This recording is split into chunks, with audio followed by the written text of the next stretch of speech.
Jaguar fans, you'll get to hear from your new coach, Liam Cohen, for the first time today, this afternoon. What will he say? We'll talk about that and more here on Locked On Jaguar.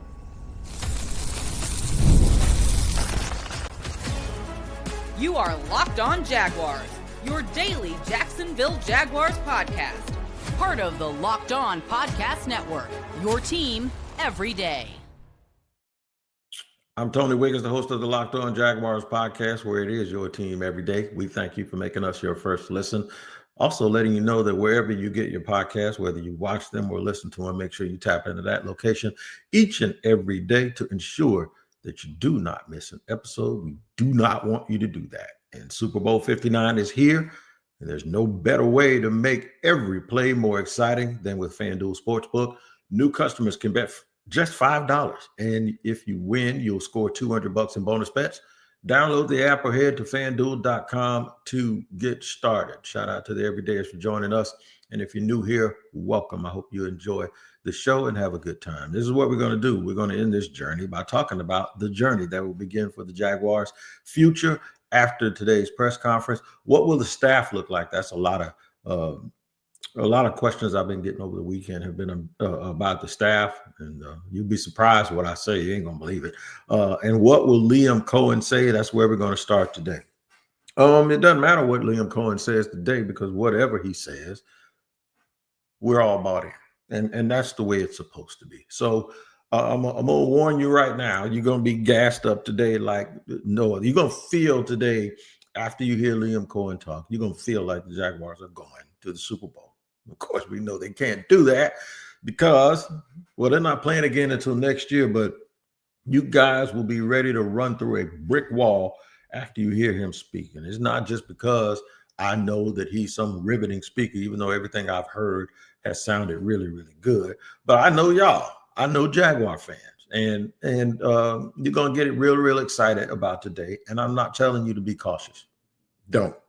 You got enough time. You've had enough practice worrying about your team and trying to psychoanalyze why this team isn't good and whose fault it is. Today, I want you to enjoy this. I want you to line up all of your enthusiasm, get you some popcorn, and feel good, because today it's not about the big picture today. Today, it's about you having a feeling of hey, this is something new.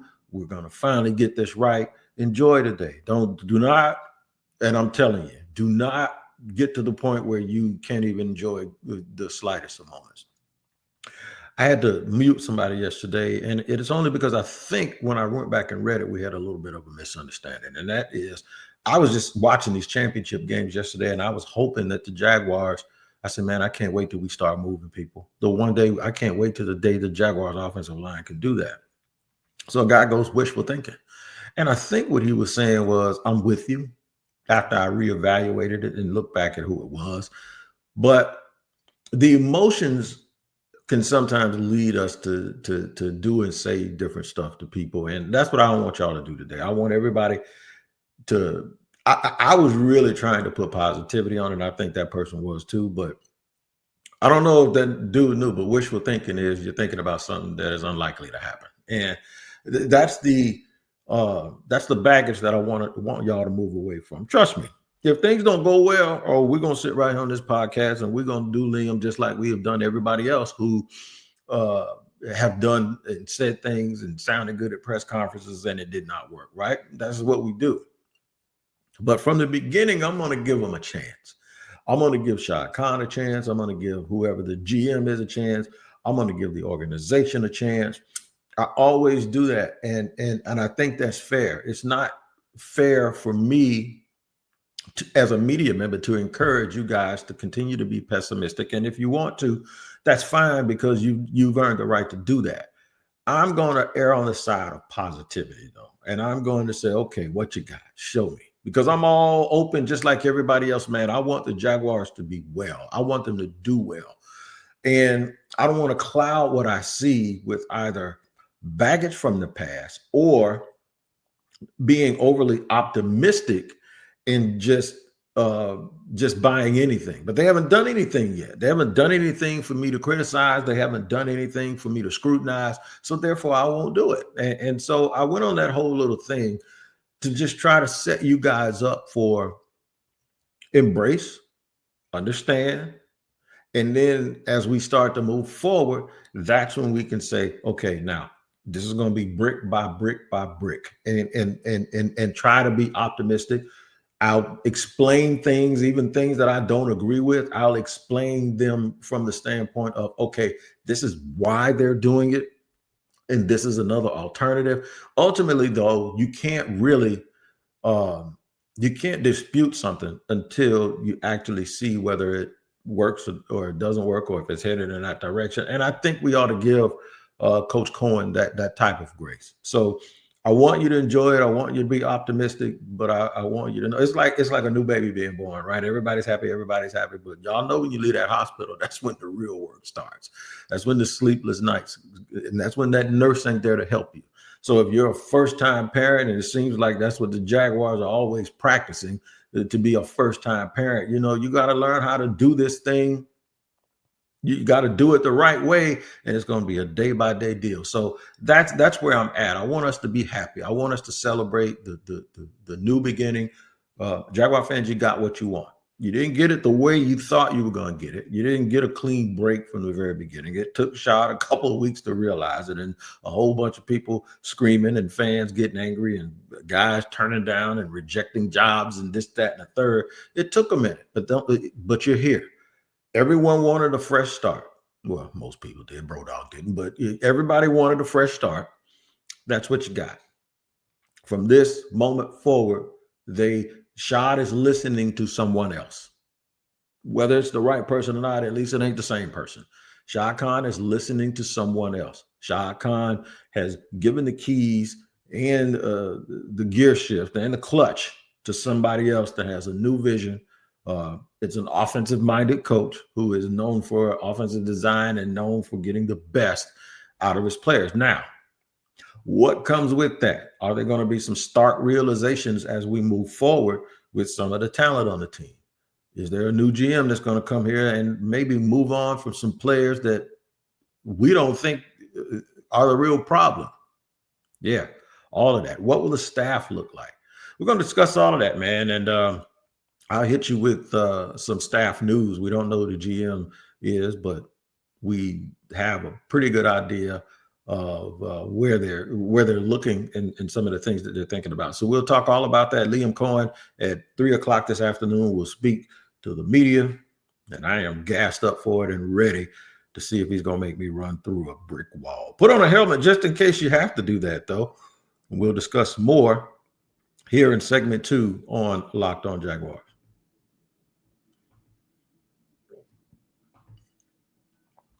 Today's show is sponsored and brought to you by LinkedIn Talent Solutions. If you have a small business and you're the owner, your work doesn't end when the clock hits 5. Your business is always on your mind, which, you know what that means is it's time to hire. You need a partner that works just as hard as you do. That's where LinkedIn Jobs comes in. When you clock out, LinkedIn clocks in.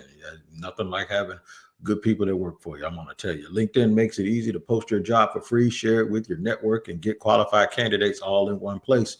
Post your job. LinkedIn's new feature can help you write job descriptions and then quickly get your job in front of the right people with deep candidate insights. And here's a pro tip. Add the hiring frame to the hashtag hiring frame to your profile picture to double your reach to qualified candidates. No wonder 72% of small businesses say LinkedIn helps them find high quality hires. Post your job for free at linkedin.com/lockedonnfl. That's linkedin.com/lockedonnfl to post your job for free. Terms and conditions apply.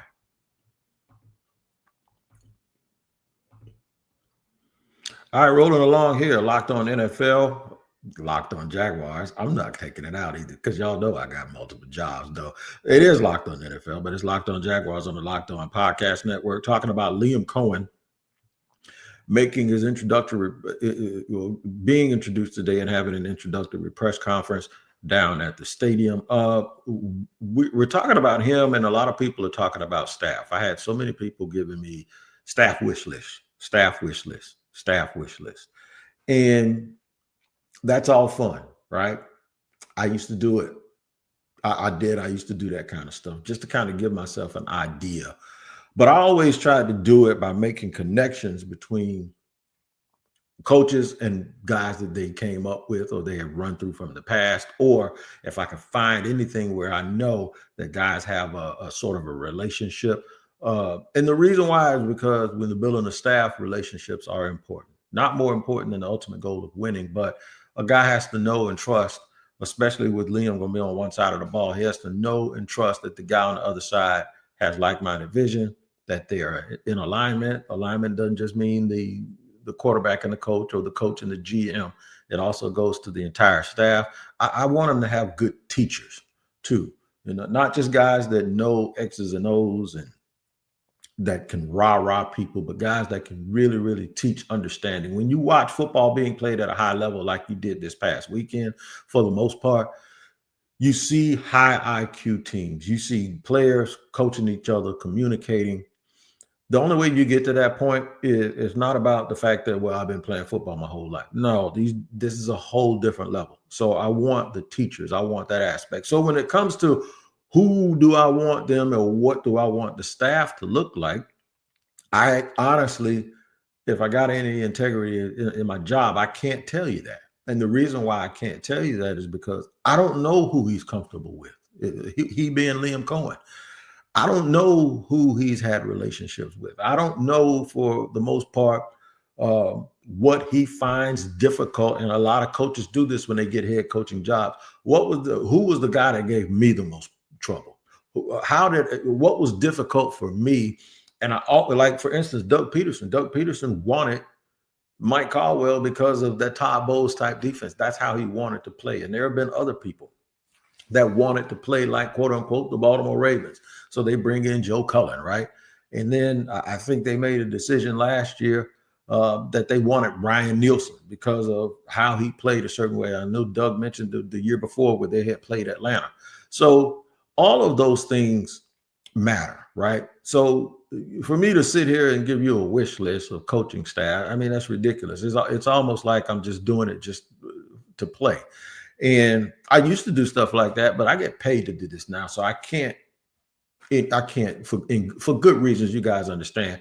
That's like, I don't pretend here when I do this job. I do this for real. So I can't pretend to just come up with a wish list. I can do a mock draft. And even when I do drafts, I always try to match those guys up with, because the draft is a little bit different because you can match them up with schemes and styles, but you can also use positional value and say what you think makes sense. With this, I don't know. I have no clue. So anybody telling you, unless they're attaching someone from Liam Cohen's past, or they've heard something and heard something somewhere where he talks about the things that he likes or doesn't like, unless they can do that, I think it's just, really just basically sitting around just doing it for nothing. So one thing I will tell you is a lot of people talk about Patrick Graham. Patrick Graham, the defense coordinator who actually interviewed for the head coaching job, he was with the Raiders. Well, he has options because I think he's very, very highly sought of, but still it all has to make sense. So I woke up this morning and I found out Durante Jones, a coach that I have heard of course. Durante Jones is the pass game coordinator for the Minnesota Vikings, that he's coming in. And I look back at Durante's history, and Durante is a DB coach to the bone gristle, man. I mean, I always look at where a coach got started. Like Joe Cullen is a defensive line coach. Ryan Nielsen is a defensive line coach. Well, this is a little bit of a switch. And I'm not saying that they're going to hire Durante, but I will tell you this. He has some good pedigree with it, man. Up there with the defensive, he's the defensive backs coach for the Vikings. And then he ended up being the defensive pass game coordinator. Prior to that was the defensive coordinator at LSU for one season. He was with the Vikings before that as a defensive backs coach. The Bengals and the Dolphins, and then all the way back, of course, he went back to college to Wisconsin, and he's been basically coaching as a GA since 2001. So it does present a little bit of a change where they, instead of going front to back, they're going back to front. And I always think, and I got this opinion because I heard this from somebody, that they thought it was easier to be a coordinator when you've gone from back to front than it was to going from front to back. And I don't know that it's true. I don't think it's anything more than an opinion or a preference, but I can definitely understand it. And to be a guy who understands the back end, understands coverage. And granted, like all these football coaches, these dudes that have been around, man, they kind of know the whole thing. I think we don't realize that offensive coaches know defenses. Defensive coaches know offenses when you're in that building. But to get to that next level, it is all about how you want to play. And if you want to play like the Minnesota Vikings this year, I absolutely love that because those guys are aggressive. By the way, the Vikings every time they do this when they were talking about Patrick Graham, I started looking around at Patrick Graham's roster. I was like, okay, there's Malcolm Kuntz, who can be a third edge rusher. All right, there's Nate Hobbs. He can be a nickel in case they want to move Jarry Jones to the outside, and that kind of settles their. And if they're going to play real exotic the way Baltimore and all of these teams do, they're going to be in dime a lot. So you can have more than one slot on the team at the same time. I started looking around for guys like that. So I did the same thing with Minnesota. And Cam Bynum, the safety, is sitting right there. I think they're going to try to keep him, though, because Harrison Smith is like 35 years old. But see, Byron Murphy, another corner right there. And these teams that are good, they can't pay a whole bunch of people, right? So I'm automatically looking at people like that saying, okay, yeah, we could do that. Yeah, we could do that. And Minnesota is one of those teams I really, really like the way that they play because they get after the quarterback. They're super, super aggressive. They have had a pass rush as long as I can remember. Remember, Daniil Hunter was up there causing a bunch of problems. And now this year it was Jonathan Gennard. The linebackers fly all over the place. So, yeah, I mean, we'll see if it works out. I don't know if it's going to turn out to be the thing, but that's where my mindset is with that. And that's what I would encourage all you guys to do is to see where these candidates are coming from and understand that I like the fact that they're coming from a place that I respect because I think they really teach football concepts. And they had a lot of guys that were new this year and over the last couple of years that they have brought in and ingratiated into their team. And the Minnesota Vikings had a very opportunistic defense this year. And they played how you want to play, active. Van Ginkel, those dudes up there they were playing free, they were playing smart, and that's exactly what you want. You want somebody who can get the absolute best out of the team. In terms of the GM search, it continues to be Ian Cunningham until it's not. But those things are never done until they are done. I'm just happy, man, that we finally are going to get some new blood and some new ideas. All right, so after today's press conference, the journey begins for the Jaguars' future. What exactly do I mean by saying that? Well, guess what? I'm going to tell you here in just a second on Locked On Jaguars. Today's show is sponsored and brought to you by FanDuel. Super Bowl 59 is here. One game, two teams, endless possibilities, and there's no better way to make every play more exciting than with FanDuel Sportsbook. Whether it's predicting the first touchdown, calling the MVP, or even betting on the coin toss, FanDuel makes it easy to get in on the action. With live betting all game long, you can adjust your bets as the game unfolds and feel the thrill from kickoff to the final whistle. The live betting feature lets you stay involved no matter what happens on the field, and the app is super easy to navigate. Plus, knowing that you can place a $5 bet and potentially win $200 in bonus bets for the Super Bowl, that's the icing on the cake. Download the app or head to FanDuel.com to get started. Bet just $5, and if you win, you'll score $200 in bonus bets. That's FanDuel.com. Bet with FanDuel, official sportsbook partner of Super Bowl 59.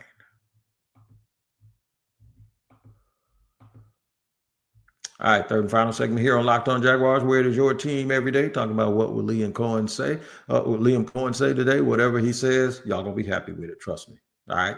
Well, what will the staff look like? Don't know. I'm sure they'll be telling us that over the weekend. There were people that wanted to know about the staff before Liam even got introduced.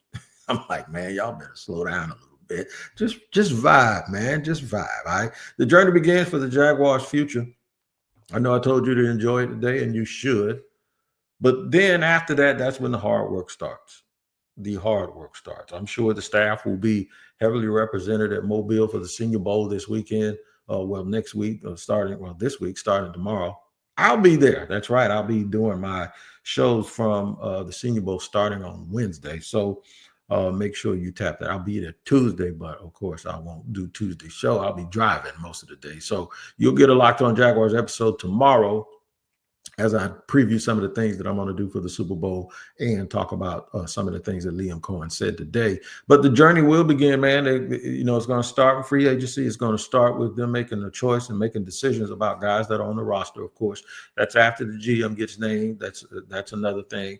I'm sure we'll have another press conference when that happens. And then he's going to name his coordinator. I think the most important thing is defensive coordinator, offensive line coach, and defense coordinator. Those are the things. And the reason why is because he is the coordinator. I mean, basically, he's going to call all the plays, but his staff is going to be super, super important too. And those guys, listen, if the Jaguars have a lot of success, the staff is going to get rated. And you know that. That's just the way that it goes. But we'll get to that when we get to it. But as far as right now, I'm really, really stoked and yoked up about the possibilities of what the Jaguars can do. First, they could come in, watch a tape, and identify who they have and who they're going to go with. I think the easiest thing would be is the first write down, just start writing names of dudes that you know you can win with, and when you start guessing, I don't know how far down they get, but you may be able. Let me rephrase that. You may be able to win with some guys, but let's start with the dudes that you know you can count on right now to lead you. And I'm not going to do that for them, and I allow you the grace to do that on your own as an exercise. But I think that's where they start. Okay, this is what we have in the core. Now, in that core is going to be Brian Thomas Jr., Trevor Lawrence. You know that, right? Probably, I would say your quarterback on defense, which is Foye Oluokun, your two edge rushers, and Allen and Walker. You know what you have in there. You're contractually obligated to Tyson Campbell. Plus, he's a big, long, physical athlete on the outside. You know what you have there. Moving too far past that is difficult. But you think about big guys are so important, and Anton Harrison was a first-round pick a couple of years ago, probably played better 2 years ago than he did last year, but still, that's another thing you say, okay, I like that. Walker Little's contract extension starts this year. That's going to be something you have to really ask yourself, okay, see, this is Trent, and this is the thing. If you look at, folks think that they're going to be able to just get rid of Gabe Davis and Eric Armstead. You can't. I mean, you can try, but I did the computations yesterday, and I think even if it's a June 1st designation, see, I'll explain that too. When you start cutting people, even if you do it as a June 1st, a post June 1st designation, you don't get the cap space until June 1st. That allows you to spread out the bonus over the remaining years of the original contract, but you can accelerate it all into the cap early by releasing guys, which that wipes out a lot of your cap space. And then even if you release them post June 1st, they'll still count against the cap until after June 1st. So technically that helps you because you'll be able to, you need money to draft players, and you need money to sign players, and you need money to start your season, and then money left over to pick up free agents. So that'll help you in the second wave of free agency. And it'll also help you in knowing that you can fill those spots. If you want to get rid of those dudes, you can fill those spots knowing down the line that you're not double dipping at the same position. And then, okay, after June 1st, those guys, that money comes off the book. So, you got to make those decisions, but it's like $29 million, even if it's a post June 1st designation. Not dead cap space, and like extreme, not dead cap space that you're going to carry over. It's like it's just going to come in and it's just going to suck your salary cap up.